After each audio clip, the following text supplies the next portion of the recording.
Hanya aku memperoleh seorang putra, sedangkan aku belum bersuami.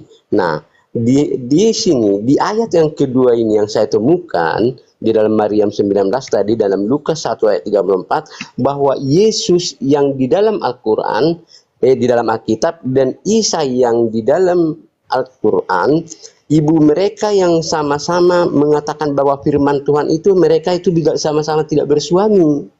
Nah, itu yang saya temukan. Makanya saya imani bahwa Yesus di dalam Alkitab dan Isa Al-Masih di dalam Al-Quran adalah sama.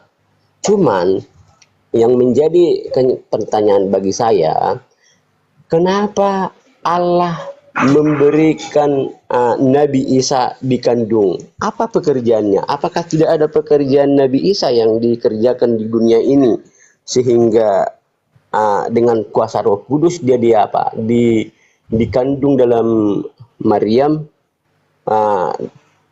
Kenapa harus diutus dia? Padahal kalau di ajaran umat Islam dia tidak ada pekerjaannya. Buat apa dia diutus? Kira-kira seperti itu pertanyaan saya, maksud saya. Iya. Jadi Nabi Isa alaihissalam itu di Islam sudah sangat jelas diterangkan, Bapak. Kalau Bapak alhamdulillah biasa belajar terjemahan Quran. Diterangkan bismillahirrahmanirrahim, fa iza sawaituhu wa nafakhtu fihi min ruhi faka'u lahu sajidin. Kemudian apabila telah aku sempurnakan kejadiannya, aku tiupkan rohku kepadanya, maka tunduklah kamu dengan bersujud kepadanya. Ini sangat jelas sekali ketika terjadi terhadap Nabi Adam alaihissalam, hal itu juga terjadi kepada Nabi Isa alaihissalam. Makanya dikatakan fa isa sawaituhu wa nafakhtu fihi min ruhi faqa'u lahu sajidin. Makanya Al-Qur'an menerangkan bahwasanya apa yang terjadi terhadap Nabi Isa alaihissalam itu juga terjadi terhadap Nabi Adam. Inna matala Isa indallahi kamathali Adam khalaqahu. Aku menciptakan mereka min turab summa qala lahu kun fayakun. Jadi tidak ada masalah di sana, Pak. Summa sawwahu wa nafakha fihi min ruhi wa ja'ala lakum sam'a wal absar wal af'ida qalilan ma tashkurun. Kemudian Allah menyempurnakan dan meniupkan rohnya ke dalam tubuhnya, dan dia menjadikan pendengaran, penglihatan dan hati bagimu, tetapi sedikit sekali kamu bersyukur. Ini berlaku kepada semua manusia. Bedanya Adam dan juga Isa itu tidak memiliki ayah, tapi sama-sama ciptaan. Iya, makanya saya katakan, kenapa di Allah sendiri yang di dalam Al-Quran meniupkan roh kepada Maryam, yaitu lahir, yaitu Isa, sementara tugas Isa di dunia ini tidak ada yang diceritakan dalam apa? Dalam apa? Kalau di Kristen kan jelas dikatakan bahwa dahulu itu terjadi ketika kita mempersembahkan persembahan, kita harus mempersembahkan kurban bakaran. Kurban bakaran itu seperti lembu yang dilakukan oleh siapa? Kain dan Habel. Ketika Kain dan Habel mempersembahkan apa yang mereka persembahkan kepada Tuhan, kenapa tidak diterima persembahan Kain? Karena Tuhan meminta sebagai kurban bakaran. Kurban bakaran, bukan kurban apa yang ditanam oleh Kain pada saat itu, misalnya ini ya, jeruk misalnya. Dia mempersembahkan jeruk. Tetapi Tuhan meminta kurban bakaran. Tetapi Yesus yang pada saat itu lahir ke dunia ini supaya tidak menghapus segala yang merubah semua itu, supaya tidak ada lagi kurban bakaran. Makanya ketika kami beribadah sekarang ini tidak kami bawa lagi sebagai merpati misalnya, tidak bawa lagi. Karena itu sudah diitun Yesus di kayu salib, dan tidak ada lagi persembahan kurban bakar misalnya sapi. Orang-orang kaya dulu bawa sapi sebagai kurban bakaran kepada Yesus, kepada Allah. Dan sekarang tidak. Karena apa? Karena itu karena Allah itulah yang Allah utus kepada Yesus atau di Nabi Isa itu di dalam Alkitab kami. Itulah tugas Yesus. Dan yang menjadi pertanyaan saya, kenapa hanya diutus saja Nabi Isa ini di dalam Alkitab, Al-Quran? Itu yang menjadi pertanyaan saya, kenapa hanya diutus? Udah Allah sendiri yang mengutus dia, sampai diutus Nabi Jibril mengatakan kepada Bunda Maria, kepada Maryam, supaya apa? Ini adalah anak-anak yang kukasihi, katanya. Dan itu yang menjadi apa? Yang menjadi pertanyaan saya, kenapa hanya diutus doang Nabi Isa ini, Alaihissalam ini? Kenapa? Kalau di Kristen kan udah jelas dikatakan di sana, kenapa menyebarkan kebenaran. Makanya dikatakan di apa? Aku akan menciptakan kamu serupa dan segambar dengan aku. Artinya kita tidak melihat gambar Allah yang sesungguhnya. Tidak, bukan itu. Artinya karakter dan tabiat Allah itu bisa terpancar kepada seluruh ciptaan manusia, bukan kepada Tuhan apa? Kepada manusia saja, bukan kepada orang Kristen saja, bukan seperti itu yang dikatakan sana. Dan masalah yang tadi itu yang dia bilang kalau itu rencana pembunuhan, tapi kan di sini sudah dikatakan di Lukas 9 ayat 22, pemberitahuan pertama tentang penderitaan Yesus. Coba buka Pak di Lukas 9 ayat cek. Iya, baca aja. Bagus Bang, bagus. Lanjut. Iya, Lukas itu kan muncul Lukas itu muncul belakangan harus untuk menanggung banyak penderitaan dan ditolak oleh tua-tua, imam-imam kepala dan ahli-ahli Taurat, lalu dibunuh dan dibangkitkan pada hari ketiga. Iya, itu cerita yang dijajakan kepada Romawi dan Yunani. Tapi cerita itu kalau dipaksa kemudian sebagai karya Tuhan tidak mungkin bisa. Contoh, cerita Lukas terkait dengan Yesus, katanya ada tertulis di Taurat bahwa dia akan bangkit pada hari ketiga. Sampai kiamat kita cari di Taurat itu tidak ada. Jadi cerita Lukas, cerita Paulus, dan semua yang ada di kitab perjanjian baru itu adalah cerita yang dibuat-buat untuk Romawi dan Yunani. Sementara keadaan Yesus yang adalah Nabi Isa ketika datang kepada Bani Israel, itu tidak ada cerita bahwa dia itu kemudian dipersembahkan sebagai korban tebus salah. Tidak ada, Pak. Justru dalil yang saya baca tadi, Yesus itu membela diri supaya tidak dianiaya, supaya tidak dibunuh. Kemudian firman Tuhannya juga yang Yesus ajarkan kepada Bani Israel jelas sekali melarang membunuh orang yang benar, melarang membunuh orang yang tidak bersalah. Gitu. Makanya Kristen itu tidak diimani oleh orang Yahudi sampai hari ini, tapi diimani Romawi dan Yunani. Kenapa? Konsep manusia mati nebus dosa itu konsepnya Romawi Yunani kuno yang kembali diajarkan oleh Paulus kepada mereka, gitu loh, Pak. Silakan. Jadi kayak gini lah, saya mencoba saya baca di dalam apa? Tar dulu ya. Silakan, Pak. Nah, biar kita bisa samakan bahwa Yesus itu adalah Isa Al-Masih dalam Al-Quran. Dikatakan di dalam surat Ali Imran 3 ayat 45. Nah, saya baca, "Hai Maryam, sesungguhnya Allah menggembirakan kamu dengan kalimat daripadanya, namanya Al-Masih Isa putra Maryam." Makanya Al-Masih Isa putra Maryam, seorang yang terkemuka di dunia dan di akhirat, termasuk orang yang dekat dengan Allah. Ya, dikatakan konteks ini merujuk kepada orang yang terkemuka di dunia dan yang akhirat dan yang dekat dengan Allah.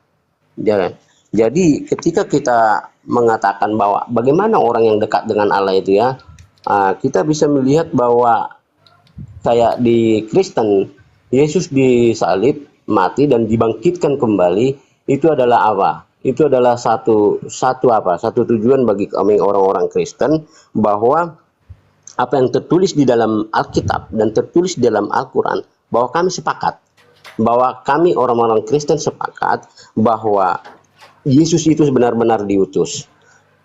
Berbeda dengan cara berpikir orang Yahudi dan orang-orang Farisi dan orang-orang Saduki, karena tidak mengimani kelahiran Yesus itu berbeda dalam konteks keimanan mereka dan konteks keimanan rohani kami.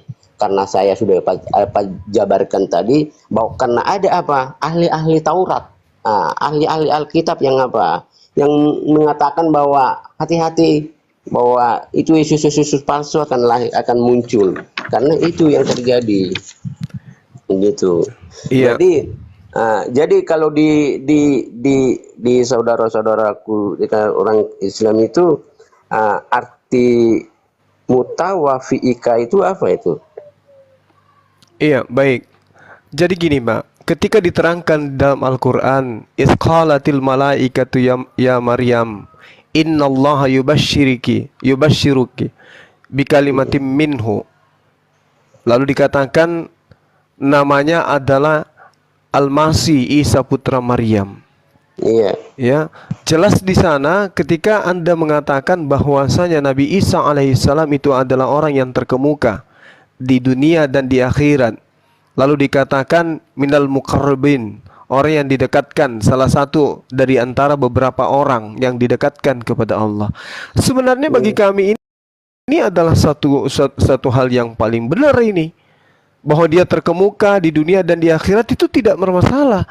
Terkemuka artinya orang terkenal. Makanya di dalam kitab saudara, di dalam Yohanes 8 nomor 29, dan ia yang telah mengutus aku, ia menyertai aku, ia tidak membiarkan aku sendiri, sebab aku senantiasa berbuat apa yang berkenan kepadanya. Makanya tidak ada penyaliban, Pak, terhadap oknum Isa yang adalah Yesus, atau yang Yesus yang adalah Isa. Tidak ada penyaliban, karena penyaliban itulah hukuman Romawi Yunani. Sementara Yesus mengaku, dan Tuhan yang telah mengutus aku, Bapa yang telah mengutus aku, Bapa menyertai aku, Bapa tidak membiarkan aku seorang diri, sebab aku senantiasa berbuat apa yang berkenan kepadanya. Jadi bagaimana mungkin kemudian orang yang intim kekasih Allah kemudian dibiarkan dihukum secara di luar daripada hukum hukum Torah? Gak bisa.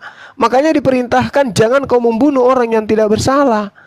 Makanya lebih benar ketika kemudian Nabi Isa terancam oleh karena dia intim dengan Allah, makanya dia diselamatkan oleh Allah.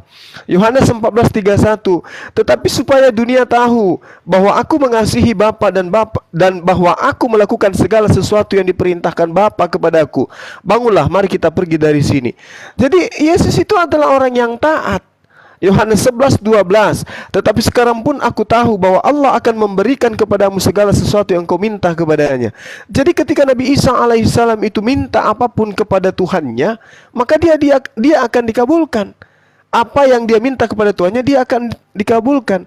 Makanya dalam Ibrani 5 nomor 7, dalam hidupnya sebagai manusia, Yesus telah mempersembahkan doa dan permohonan dengan ratap tangis dan keluhan kepada Tuhan yang sanggup menyelamatkan dia dari maut, dan karena kesalehannya ia telah didengarkan, doanya didengarkan. Berarti dia diselamatkan, Pak. Itulah Nabi Isa alaihissalam. Nah, yang rancu sekarang, ketika saudara mengatakan orang Yahudi menolaknya, sebenarnya kalau kita melihat sejahat-jahatnya orang Yahudi, mohon maaf sekali lagi, orang Kristen itu jauh lebih jahat terhadap Yesus. Karena Yahudi hanya menolak Yesus itu sebagai nabi dan rasul. Tapi kalau teman-teman Kristen, mulut berkata Yesus itu nabi, mulut berkata Yesus itu rasul, tapi dituhankan, dianggap sebagai Tuhannya Ibrahim, Ishak dan Yakub. Bahkan diimani dalam Kristen, dia mati dalam keadaan terkutuk. Ini dia, Pak. Makanya Yesus mengatakan dalam Matius 23 nomor 15, waspadalah kepada orang Farisi, kepada orang munafik, kepada ahli Taurat, ahli kitab, yang menyeberangi lautan, menjelajahi daratan, mentobatkan orang di luar Yahudi dan di luar Yahudi untuk masuk ke agamamu. Setelah mereka bertobat, kau jadikan mereka menjadi orang neraka dan 2 kali lebih jahat daripada engkau. Nah, satu-satunya agama yang didirikan oleh orang Farisi di luar Yahudi, ya Kristen.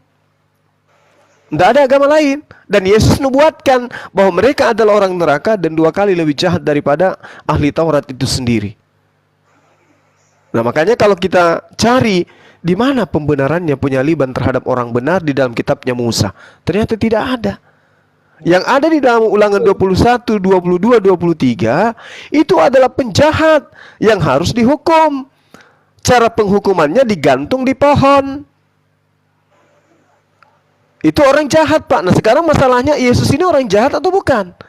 Bukan orang. Jadi Nah, jadi bukan orang begini. jahat. Berarti nggak boleh dihukum Yesus itu, Pak. Silakan. Iya. Jadi begini.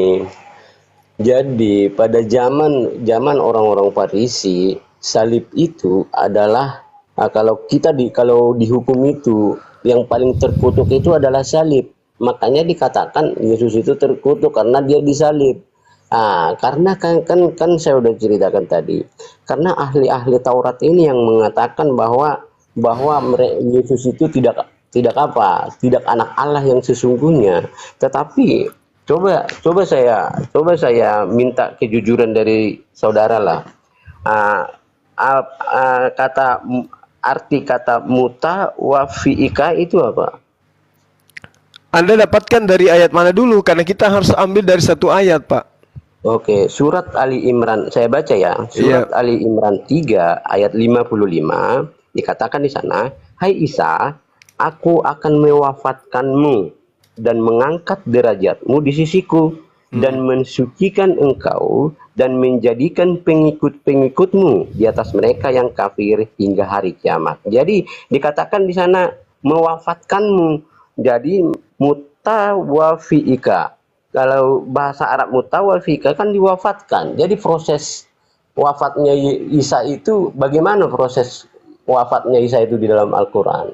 Iya, jadi kalau kita melihat ya di dalam Al-Qur'anul Karim, Nabi Isa alaihissalam itu nanti diwafatkan setelah datang yang kedua kalinya, Pak.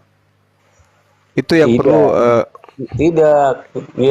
bahwa Yesus dan Isa itu tidak akan pernah mati sampai kapanpun, tidak. Karena dikatakan di sana harus kita baca dengan jujur ayat ini. Katakan di sana kan, mewafatkanmu, mengangkatmu. Setelah diwafatkan, dia diangkat. Derajatnya di sisiku dan mensucikan engkau. Kan diwafatkan dulu nih. Diwafatkan dulu, baru diangkat dia derajatnya, baru disucikan dia dalam sisi Allah, sisi Tuhan, gitu. Jadi menjadi pertanyaan saya, proses wafatnya Isa Al-Masih di dalam Al-Quran ini bagaimana? Soalnya saya tidak memahami apa konteksnya karena di Alkitab kan sudah jelas bahwa Yesus disalib dan wafat dan bangkit pada hari ketiga. Dan di dalam surat Ali Imran ini, Al-Imran 3 ayat 55 ini dikatakan wafat Isa itu. Gitu loh. Dan setelah wafat, kita harus baca dengan pelan-pelan itu. Setelah wafat, dia diangkat setelah wafat.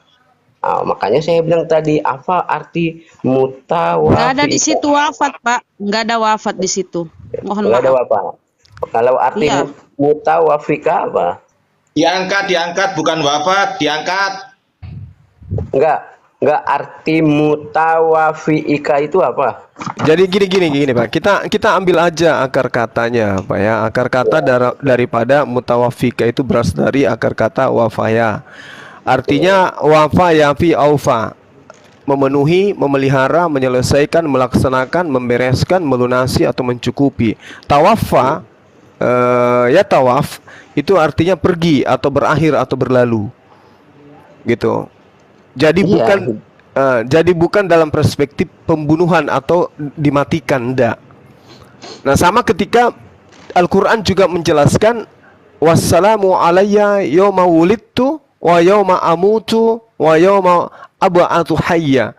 Dan kesejahteraan semoga dilimpahkan kepadaku pada hari aku dilahirkan, pada hari aku diwafatkan, dan pada hari aku dibangkitkan hidup kembali. Nah, kita kembali kepada data yang Anda baca di dalam surah Ali Imran. Iya. Isqalallahu ya Isa bin Maryam, jelas sekali ayat ini menjelaskan bahwasanya ketika Allah kemudian mengatakan Isqalallahu ya Isa inni mutawaffika wa rafi'uka ilayya wa mutahhiruka minal ladina kafaru. Ini sudah sangat jelas. Ketika Allah berfirman, wahai Isa, aku mengambilmu. Jadi dia diangkat. Diangkat. Itu. Lalu diangkat kemana? Kepadaku. serta mensucikanmu dari orang-orang kafir.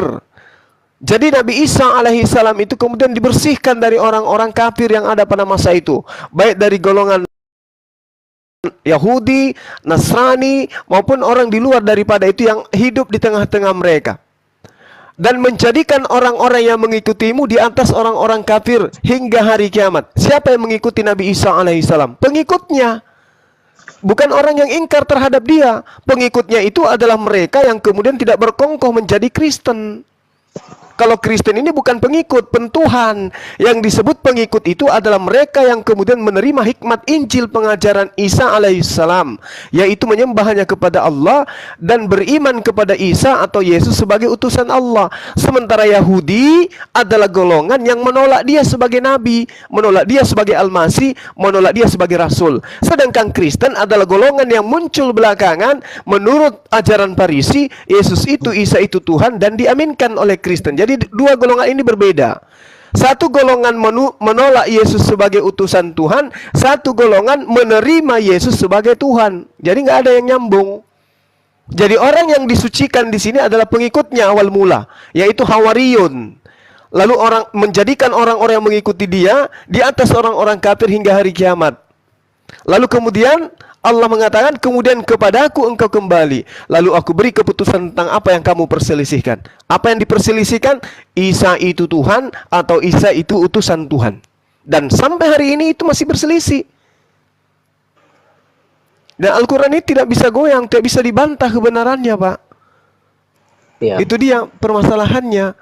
Jadi Nabi Isa itu diangkat. Kalau Bapak tidak percaya, boleh lihat di dalam kitab saudara Matius 4, ada tertulis tentang engkau bahwa jika benar engkau adalah anak Allah, dalam arti kata utusan Allah, orang yang dididik oleh Allah, yang taat mendengarkan didikan Allah, maka Allah akan mengutus malaikat agar menatang engkau di tangannya agar kakimu tidak terantuk kepada batu.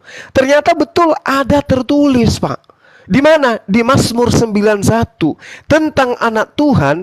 Tuhan sudah menorehkan di sana bahwa malaikat akan dikirim untuk menatang tangannya, menatang anaknya di tangan malaikat agar anaknya itu tidak kena penyakit, apalagi sampai dibunuh. Tuhan tidak mengizinkan anaknya dibunuh. Jangankan dibunuh, kena penyakit sampar aja, penyakit panu, kusta, tidak diizinkan anak itu. Anak itu sangat disayangi oleh Tuhan. Sehingga dikatakan di Mazmur 91, Pak, kalau kita baca secara perikop, jelas sekali Yesus itu adalah orang yang sangat dilindungi. Apa yang dikatakan oleh Tuhan di sana? Penyakit sampar, engkau akan terhadap penyakit sampar yang berjalan di dalam gelap, terhadap penyakit menular yang mengamuk di waktu petang, walau 1000 orang rebah di sisimu dan 10.000 di sebelah kananmu, di sebelah kirimu dan di sebelah kananmu, tetapi itu tidak akan menimpahmu. Engkau hanya menontonnya dengan matamu sendiri dan melihat pembalasan terhadap orang-orang fasik. Sebab Tuhan ialah tempat perlindunganmu yang maha tinggi. Telah kau buat tempat perteduhanmu. Malapetaka tidak akan menimpa kamu dan tulah tidak akan mendekati kemahmu. Sebab malaikat-malaikatnya akan diperintahkannya kepadamu untuk menjaga engkau di segala jalanmu. Mereka akan menatang engkau di atas tangannya supaya kakimu jangan terantuk kepada batu.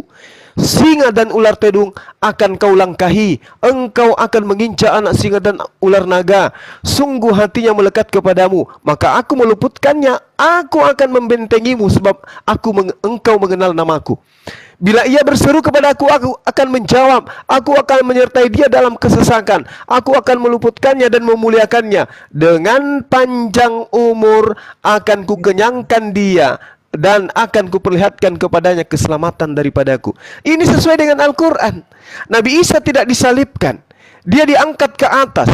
Lalu Nabi Isa menonton orang-orang yang berlaku fasik kepada dirinya. Dia saksikan penyaliban itu terjadi terhadap orang yang fasik. Lalu kemudian dia dikenyangkan sampai hari ini. Itu sesuai dengan Al-Quran. Nubuatan yang ada di Mazmur 91. Pengantarnya ada di Matius 4. Ternyata Yesus itu adalah anak Tuhan yang kepadanya diutus malaikat untuk melindungi dia. Jadi tidak mungkin dibunuh. Makanya tadi di awal, di Keluaran 23 nomor 7, tak ada yang boleh membunuh Yesus karena dilarang oleh Tuhan. Yesus itu orang suci. Bapak membaca dalam surah Ali Imran, terkemuka di dunia dan di akhirat. Dia orang suci, nggak boleh disentuh oleh penjahat. Tapi Kristen muncul belakangan menganggapnya, oh ini yang benar, dosa kita ditebus dengan matinya si Yesus. Oh enggak seperti itu, Pak. Berbeda ajaran Yesus. Makanya dia datang untuk kedua kalinya menjadi hakim, untuk membedakan mana pengikutnya yang sebenarnya, mana yang nyamar menjadi pengikut tapi ternyata pentuhan. Coba Anda lihat dalam Yohanes 12 nomor 48. Barang siapa yang tidak percaya kepadaku, dia sudah memiliki hakimnya, yaitu hakim di akhir zaman, di akhir zaman nanti. Yaitu perkataan-perkataan yang kukatakan kepada mereka, perkataan itulah yang akan menjadi hakimnya nanti di akhir zaman. Nah, sekarang kalau Anda nanti di akhir zaman dipanggil oleh Yesus, atas perintah siapa engkau menyembah aku? Atas perintah siapa engkau menuhankan aku? Siapa yang mengajarimu menyembah diriku? Siapa yang mengatakan bahwa aku ini adalah penebus dosa-dosamu? Siapa yang mengajarkan bahwa kematianku adalah membatalkan hukum Tuhan? Apa jawaban Bapak? Karena Yohanes 12:48, barang siapa menolak aku dan tidak menerima perkataanku, ia sudah ada hakimnya, yaitu perkataan yang telah kukatakan. Perkataan itulah yang akan menjadi hakimnya pada akhir zaman.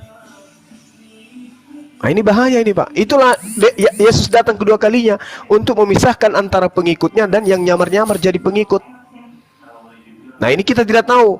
Bani Israel angkatan pertama itu sudah pasti adalah pengikutnya. Tapi yang nyamar-nyamar jadi pengikutnya ini entah siapa. Nanti coba kita lihat sendiri.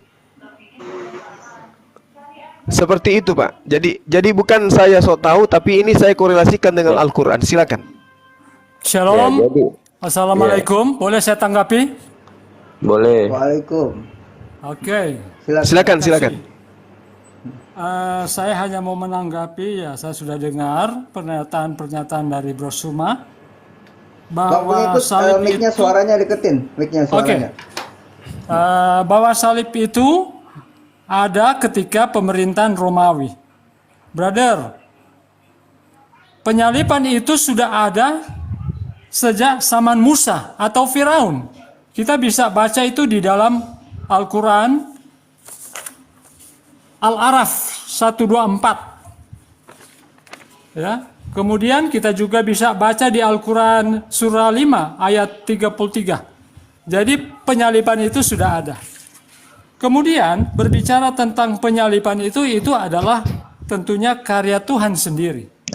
Karena yang menyerahkan diri di kayu salib adalah Yesus sendiri.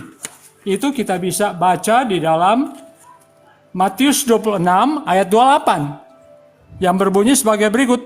Sebab inilah darahku, darah perjanjian yang ditumpahkan bagi banyak orang untuk pengampunan dosa.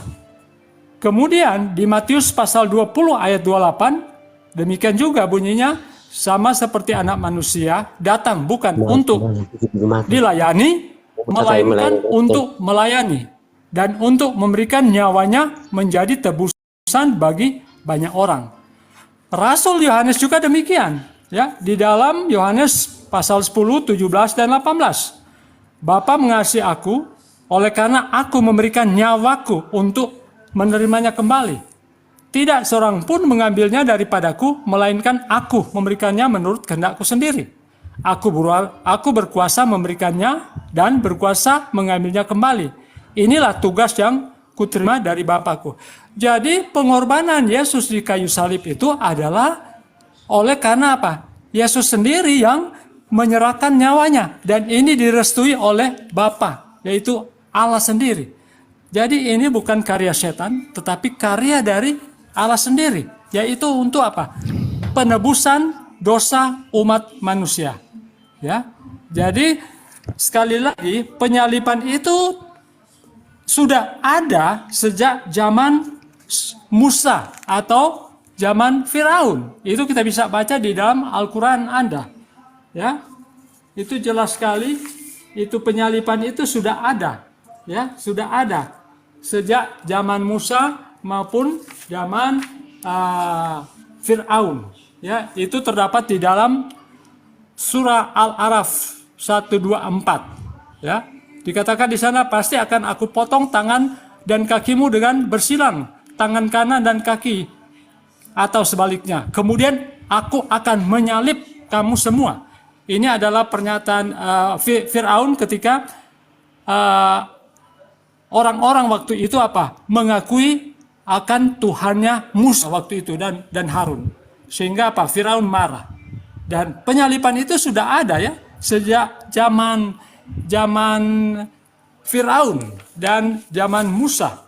Kemudian di Al-Quran juga, Quran 5 ayat 33 dikatakan, hukum bagi orang-orang yang memerangi Allah dan Rasulnya dan membuat kerusakan di bumi hanyalah dibunuh atau disalib atau dipotong tangan kaki mereka secara silang.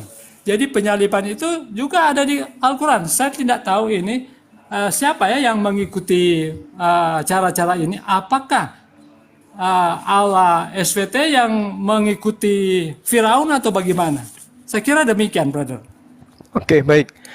Jadi gini, tolong ambil pulpen Pak, dicatat supaya saya tidak berulang dalam 2 hari ini. Saya 2 kali menjelaskan tentang salib ini, supaya kita kedepannya nggak membahas lagi tentang salib.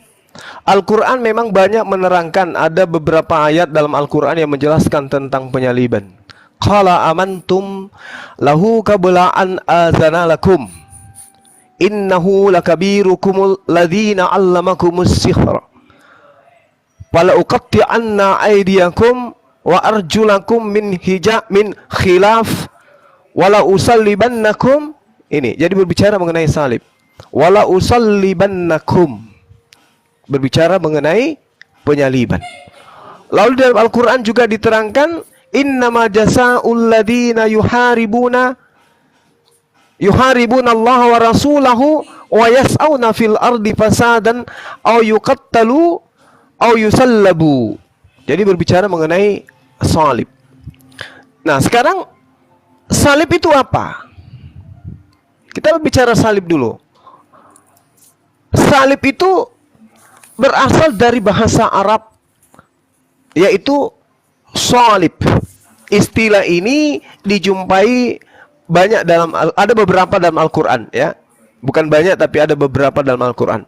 Salaba yaitu syadid, berat, atau kemudian salaba yang berarti sulbi, yaitu tulang punggung.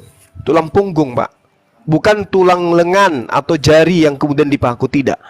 Jadi istilah salaba atau salab atau istilah itu adalah makna yang diartikan bahwasanya mengeluarkan lemak dari tulang. Itu yang dimaksud salib. Dan itu tidak disifati oleh hukuman Romawi. Jadi Yesus itu sebenarnya yang Anda sembah itu tidak disalib, tetapi mungkin ditempel di atas pohon yang berbentuk cross. Itu bukan salib itu, Pak. Makanya Al-Quran mengatakan mereka tidak menyalibnya karena memang tidak disalib. Yang mati yang Anda sembah itu matinya bukan mati disalib, Pak.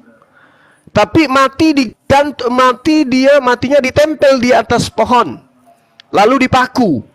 Kalau salib, punggungnya yang diikat kemudian di atas pohon, lalu kemudian kepalanya terurai ke bawah dengan kakinya dan tangannya terurai sampai dia mati secara perlahan. Itu baru dikatakan salib. Jadi tidak ada yang meniru siapa yang meniru. Al-Quran yang menjelaskan tentang keadaan penghukuman terhadap apa yang terjadi pada masa Fir'aun. Al-Quran yang menjelaskan bahwa keadaan itu adalah penyaliban, bukan penempelan manusia dengan dipaku di atas pohon. Jadi kalau Anda melihat ada papan berbentuk jemuran, mohon maaf, yang bentuk cross itu bukan untuk disalib itu, Pak. Bukan. Kalau untuk salib itu pohonnya lurus aja ke atas. Baru kemudian di tengah-tengah pohon itu, tiang itu diikat orang itu. Diikat bagian sulbi. Makanya dikatakan salib. Nah, sementara kalau Anda belajar tentang original teks kitab saudara, itu bukan salib, Pak. Dalam bahasa Yunani. Jadi Bapak harus memahami, oh ternyata di dalam bahasa Yunani itu bukan disebutkan sebagai salib. Salib itu dari Al-Quran. Sehingga Anda tidak kemudian mencampur adukan antara pengajaran Quran dan pengajaran kitab Anda. Tapi saya maklum karena kitab Anda hanya terjemahan. Jadi arahnya pun tidak jelas kemana-mana. Nah, ini yang perlu dipahami supaya kedepannya jangan lagi diulang-ulang. Di tempat Anda boleh disebut stauros. Atau mungkin Anda seperti yang tadi siang itu mencoba untuk mengatakan salib itu adalah ksilon. Boleh. Meskipun saya masih ragu, saya masih sangsi kalau itu yang dimaksud.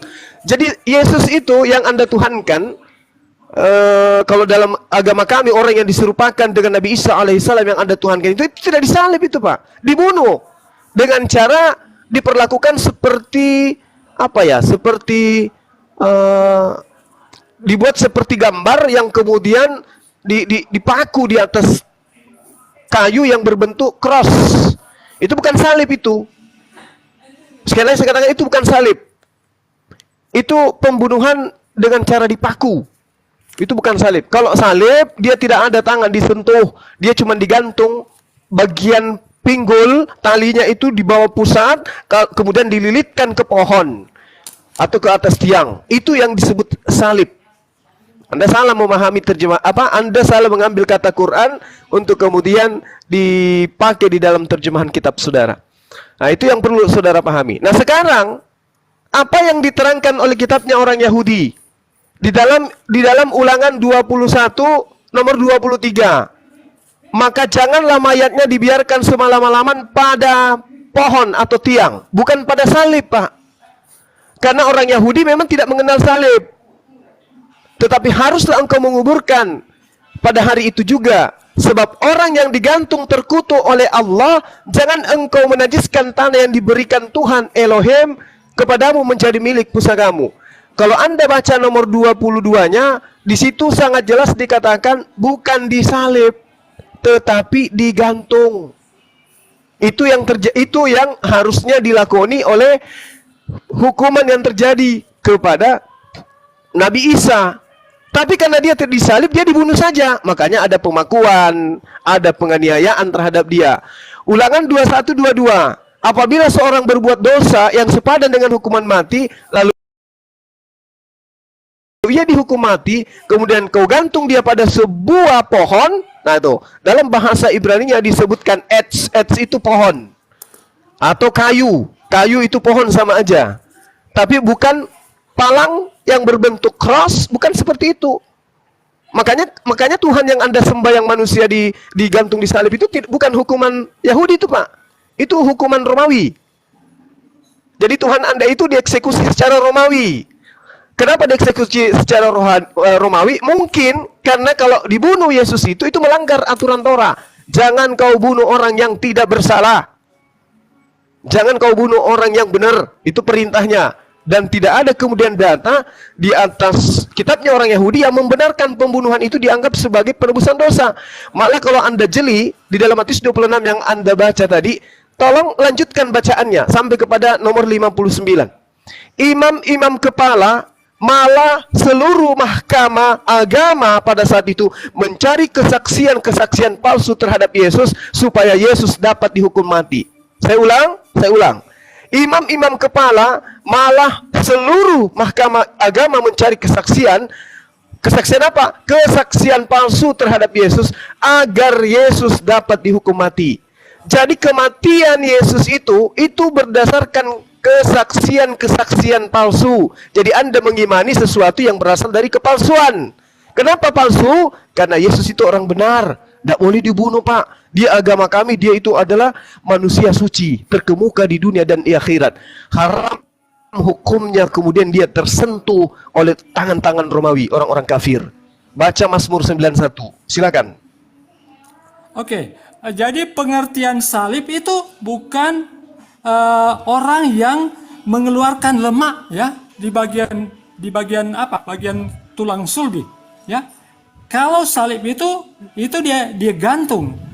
Dalam Al-Qur'an Anda juga dijelaskan di Quran 5 ayat 33, di situ di crucify kalau bahasa Inggrisnya, ya. They be killed or crucified. Crucified itu kalau crucified itu bukan mengeluarkan lemak dari tulang-tulangnya. Itu adalah merupakan hukuman. Kalau mengeluarkan lemak dari tulang-tulang itu bukan hukuman, itu bukan bentuk hukuman, ya. Kalau hukuman itu yaitu disalib, hukum bagi orang yang memerangi Allah dan Rasulnya dan membuat kerusakan di bumi, hanyalah dibunuh atau disalib, atau dipotong tangan dan kaki mereka secara silang. Kemudian di Al-A'raf 124 juga demikian. I will surely cut off your hands and feet on opposite side, then I will surely crucify. Crucify, ya, jelas ya. Kata crucify itu disalib, ya, digantung. Jadi bukan salib itu fungsinya bukan mengeluarkan lemak dari tulang sulbi atau tulang bagian belakangnya. Kemudian ya, Yesus sendiri yang mengatakan dia memberikan ataupun menyerahkan nyawanya sendiri seperti yang terdapat di dalam kitab Matius 26 ayat 28. Sebab inilah darahku, darah perjanjian yang ditumpahkan bagi banyak orang untuk pengampunan dosa. Ya. Kemudian juga di Matius 20 ayat 28 sama. Jadi Yesus sendiri yang menyerahkan nyawanya. Bukan oleh karena tentara Roma dia menyerahkan nyawa, tetapi oleh karena dirinya sendiri yang yang mengatakan. Dalam Yohanes pasal 10 ayat 17 juga sama, ya.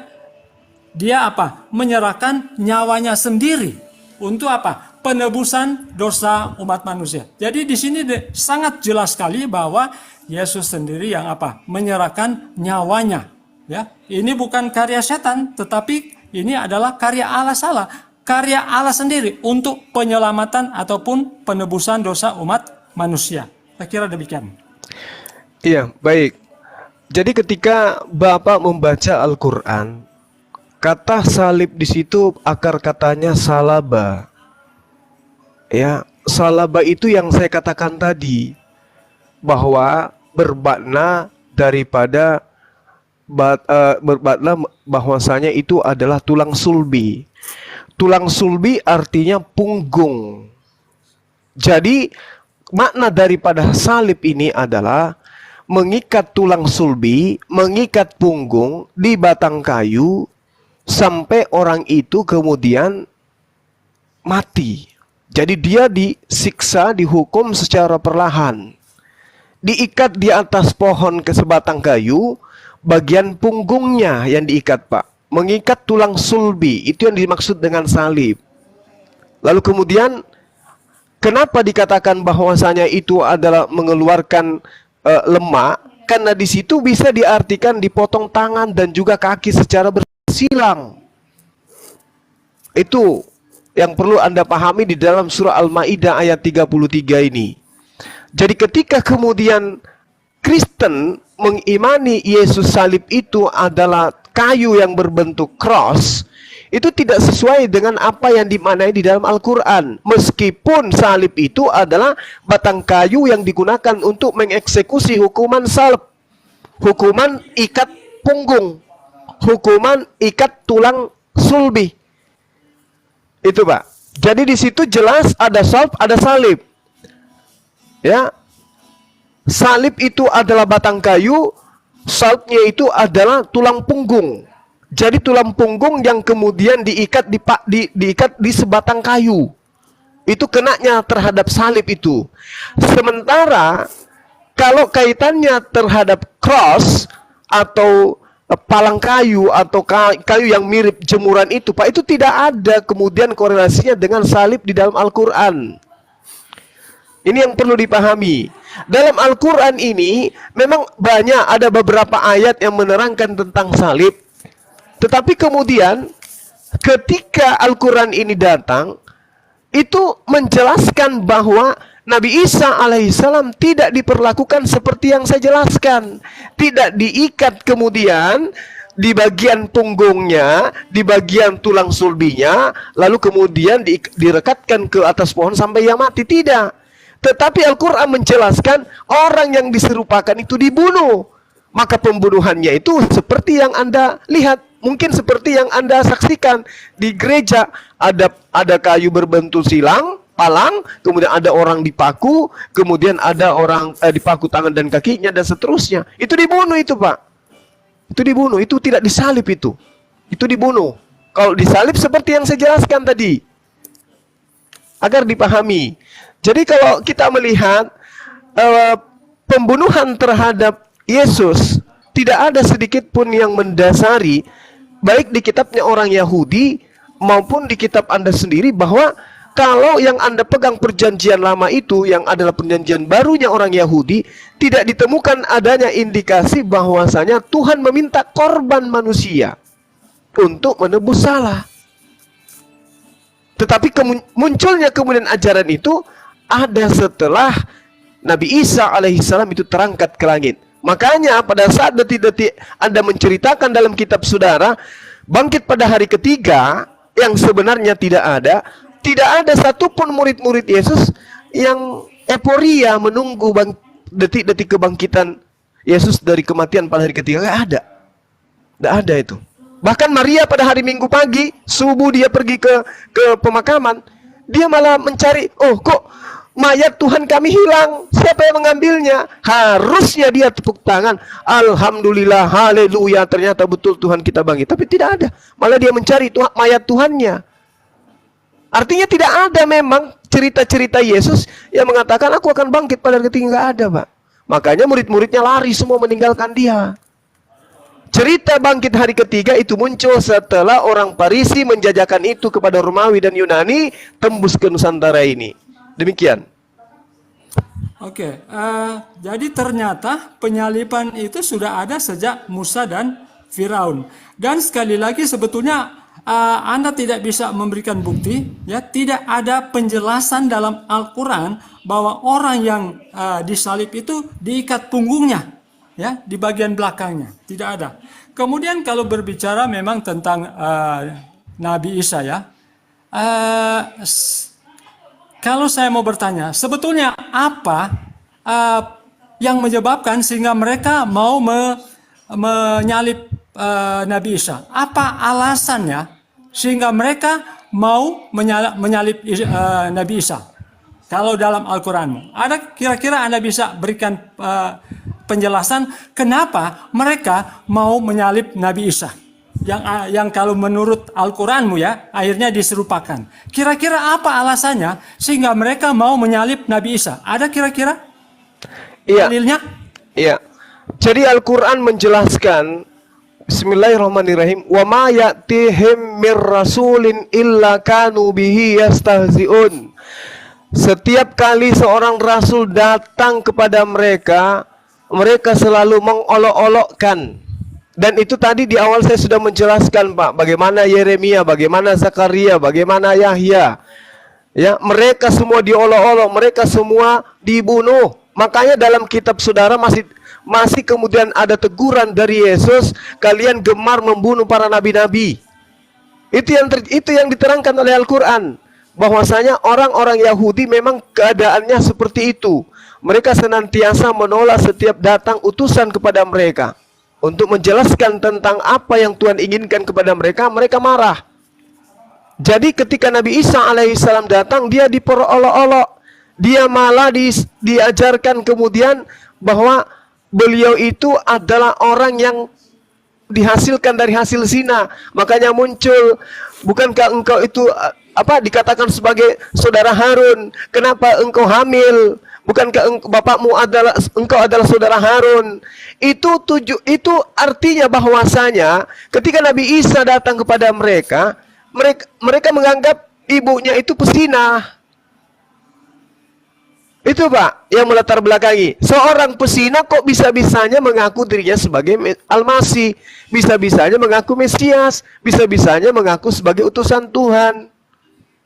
Ditolak Nabi Isa itu oleh mereka, dan itu juga diceritakan oleh kitab saudara.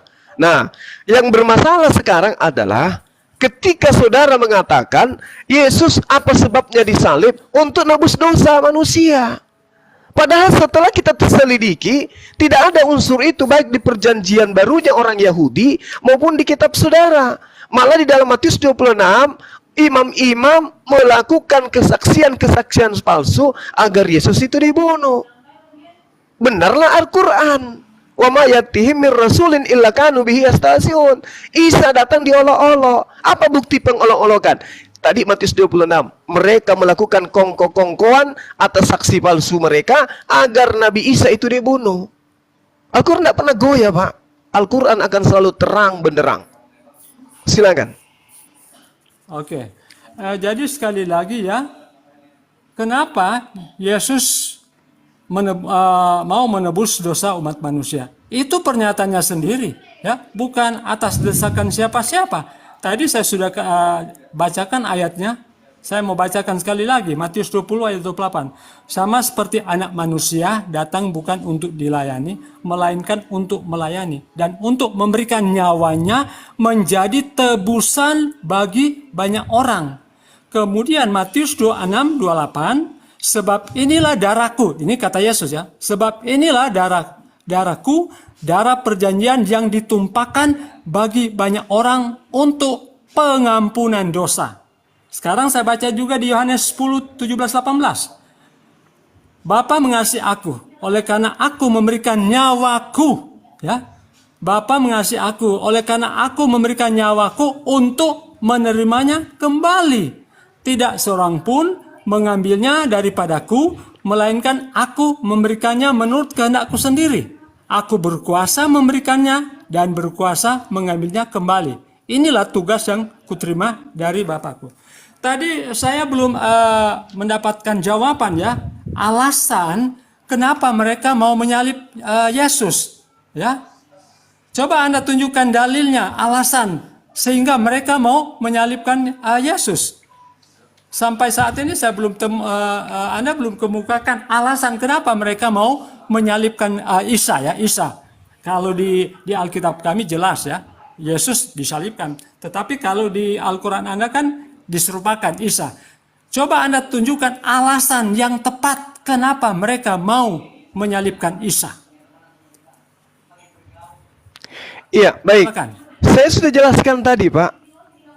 Ya, Allah menyelamatkan Nabi Isa alaihissalam dari apa? Dari olok-olokan Bani Israel. Kenapa kemudian Nabi Isa alaihissalam itu diolok-olok? Karena dia dianggap sebagai anak hasil zina. Ibunya itu dianggap sebagai pesina, makanya dia diusir, Pak. Makanya dia melahirkan dekat pohon kurma, bukan di rumah. Karena dia diungsikan, dianggap pesina beliau itu. Na'udzubillahi min zalik. Itu yang dialami oleh ibu beliau. Makanya begitu dia besar, dia mengajarkan Injil kepada mereka, tapi ditolak oleh Bani Israel. Hanya sebagian aja yang menjadi penolongnya. Itu yang perlu Anda pahami. Nah, sekarang saya sudah menjawab. Kenapa Nabi Isa alaihissalam itu mau dibunuh? Karena Nabi Isa mengajarkan dirinya sebagai utusan Tuhan kepada mereka. Sementara menurut mereka, kau itu adalah anak zina. Kau itu adalah anak haram. Itu Pak alasannya. Lalu kemudian saya balik bertanya kepada Bapak, yang mana yang benar? Yesus itu mati untuk nebus dosa manusia, atau Yesus itu mati justru karena perlakuan dosa yang dilakukan oleh orang-orang pada masa itu? Karena Yesus dibunuh berdasarkan atas kesaksian palsu. Yesus dibunuh atas pengkhianatan Yudas. Di antara ke-12 orang muridku, salah satunya adalah iblis. Dan iblis ini yang berkhianat. Hasil dari pengkhianatan, orang Kristen punya Tuhan. Gitu loh, Pak. Tolong dipahami ini dulu. Tidak ada dasar pijakan membunuh Yesus itu, nggak ada. Yang dibenarkan oleh hukum Taurat, nggak ada. Yesus bukan penjahat, Yesus bukan perampok, Yesus bukan pembunuh. Dia orang suci, datang mengajarkan Injil kepada Bani Israel, tapi ditolak oleh karena Mesias yang mereka tunggu tidak sesuai dengan apa yang mereka lihat. Meskipun Yesus membangkitkan orang mati, meskipun dia membuat orang buta berjalan, tapi mereka tidak mau yang itu. Mereka nggak mau yang itu. Mereka mau yang datang itu adalah mereka, dia yang bisa membebaskan mereka dari cengkraman kekaisaran Romawi pada masa itu. Tapi Yesus tak mampu. Oleh karena itu dia ditolak. Makanya Al-Quran mengatakan setelah terjadi terjadi apa yang Anda sampaikan tadi, bahwa dia datang, inilah darahku, inilah. Pak, Matius yang Anda baca itu, Yesus sedang tidak disalib. Yesus sedang tidak dibunuh, Pak. Dia lagi makan bersama dengan muridnya. Lagi happy-happynya dia. Darah yang dimaksud anggur. Daging yang dimaksud roti. Begitu dia terangkat ke langit, darah yang dimaksud Yesus berubah menjadi darah beneran. Dagingnya menjadi daging beneran. Oleh karena apa? Ulah orang Farisi. Dan itu Anda imani. Coba tunjukkan dasar pijakan kebenarannya di dalam kitabnya orang Yahudi yang dipegang oleh Yesus, yang diajarkan oleh Yesus setiap hari Sabat, bahwa dia, Tuhan, menginginkan darah manusia untuk nebus dosa manusia. Karena kenapa? Kitab yang ditenteng Yesus itu mengajarkan tebus dosa dengan darah hewan. Tidak ada darah manusia, Pak. Tidak ada. Nah, justru kalau Anda melihat lingkaran pembunuhan yang terjadi terhadap Yesus, prosesinya semua adalah hal yang melanggar perintah-perintah Tuhan. Yudas berkhianat.